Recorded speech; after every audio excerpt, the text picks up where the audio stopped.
All right, damage control. Barack Obama, as you know, today trying to distance himself from those fiery comments made by his former pastor.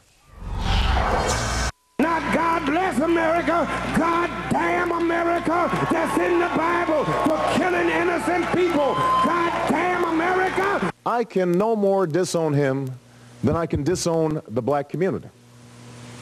I can no more disown him than I can disown my white grandmother, a woman who once confessed her fear of black men who passed her by on the street, and who on more than one occasion has uttered racial or ethnic stereotypes that made me cringe. Did Obama succeed today? With us now, former House Speaker Newt Gingrich, author of the bestseller Real Change, From the World That Fails to the World That Works. What do you think, Newt? Look, I think it was a great speech, and I think he's a great speech maker. I also think it was intellectually fundamentally dishonest.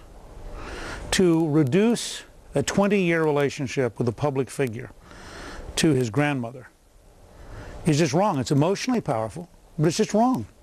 I mean, the core question that Senator Obama has to answer is very simple. For 20 years, he was a member of a church where he now says his pastor, a public figure, was saying things, forget that they were hateful, forget that they were divisive. They were wrong. They were fundamentally, factually wrong. And yet, Senator Obama, this figure of change, never once had the courage, never once thought it was his job to sit down with this person who's so close to him he can't repudiate him and say to him, you know, Reverend, I really admire you, but you're just wrong about these things. They're not true. Well, what would you have liked to have heard out of Senator Obama today? Reject the whole friendship, reject the 20-year relationship? Well, no, explain it. I mean, I think he owes it to the country to give us an honest, candid report. How could he, remember, everything we've seen on TV comes off a DVD sold by the church. I mean, these weren't taken by some secret right-wing group filming. The church was selling these. Now, so when Obama says these kind of rants are more the exception than the norm, you're not buying it? Well, I mean, first of all, if you accuse the government of the United States of inventing AIDS in order to kill black people, that's a pretty gigantic exception. It is a fundamental dishonesty. It teaches anti-patriotism. It undermines the United States as a country. And it teaches young people something fundamentally dishonest. I'm giving him the benefit of the doubt. Do you think he might not have known that? Because apparently Obama has always been someone who's been entertaining presidential ambitions, right? And if he knew that just his association sitting in that church would compromise that, don't you think he would address that? Look, this is a campaign which was able to find Geraldine Ferraro's comments in the 12th paragraph of an article in an obscure newspaper.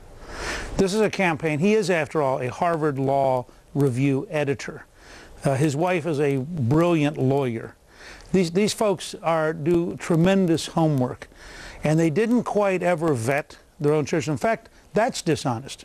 He knew before the campaign, and has said publicly, that he and the Reverend talked about the fact that he might at some point have to disown him. Now here's the question. In fact, on his election day he announced he didn't want the Reverend. Right. Now, so here's the question.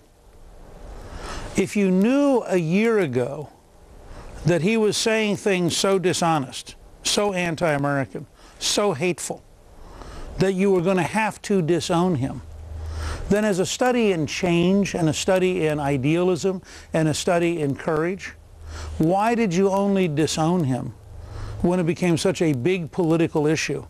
And if you thought what he was saying was false and wrong and to be condemned, why didn't you care enough for him to try to teach him the truth?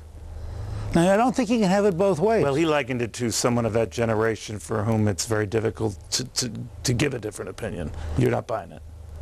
Well, if he can't give a different opinion to Reverend Wright, who he's known for 20 years, I sure don't want him visiting the dictator Ahmadinejad or visiting the younger Castro brother or visiting... So you think clearly this is an issue that will continue to resonate and hurt him? This is a core question of character. This is, how can you ask me to believe that this guy who has said he wanted to visit Kim Jong-il, the United States, the President of the United States ought to talk to anybody. If he can't even talk to his own pastor, I mean, one of two things is true. Either he has always believed these were terrible things, in which case he showed a remarkable lack of courage in describing to his own minister the truth, or he didn't actually mind it as long as it wasn't public. Now, I think he owes it to the... I wish he'd given us a speech to tell us which of those were true. So repudiating the words after the fact, you think it doesn't matter. Most Americans will hear and understand that speech and say, not good enough. But repudiating the words after the fact is a study of political convenience by a politician desperately trying to get elected, forget that for 20 years he didn't do it. Does Hillary Clinton benefit from all this? Well, I mean, she indirectly benefits just because I think this dramatically slows down the momentum of the idealistic, change-oriented, larger-than-life super leader who was somehow beyond reproach, and I think returns into being a normal Paul. I mean, this is a guy who's a politician who tried to get by with something, it failed, and now he'd like us to allow him to pretend that he really didn't notice it, and they'd like us to pretend that his saying, when he's caught, which is what's happened. He's been caught in public being associated with somebody who says hateful things about America and false things about America. And now he wants to say, oh, please. And that's just the behavior of a normal politician. So in the end, that's what it comes down to. And then in the end, the American people have to decide whether they're okay with it. Do you want to trust somebody to pick a Supreme Court judge who in 20 years claims he did not notice the preacher who's a vivid, powerful preacher? I mean, it's not like this guy's boring and you slept through his sermon. He's fairly animated. Yes. Yeah. Right. So he wants us to believe that for 20 years he didn't quite notice Reverend Wright, but boy, he'd really be subtle about picking the right Supreme Court judge. I think he puts all of his judgment and credibility online. All right. Okay, it's always good seeing you, my friend. Thank you very much.